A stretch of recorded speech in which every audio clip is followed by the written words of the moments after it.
ஆம்பூர் மற்றும் அதனை சுற்றியுள்ள கிராமங்களில் கடைகளில் திருப்பத்தூர் மாவட்ட காவல் கண்காணிப்பாளர் அதிரடி சோதனையில் ஈடுபட்டார்.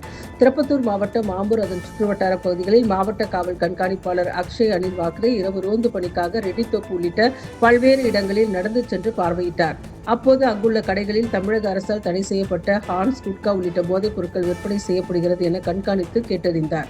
அதனைத் தொடர்ந்து இரவு முழுவதும் ஆம்பூர் அதன் சுற்றியுள்ள பகுதிகளில் நடந்தே சென்று அங்கு இருக்கக்கூடிய பொதுமக்களிடம் சட்டவிரோத செயல்களில் ஏதேனும் நடைபெறுகிறதா உள்ளிட்டவைகளை கேட்டறிந்தார்.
அடுத்த கடைக்கு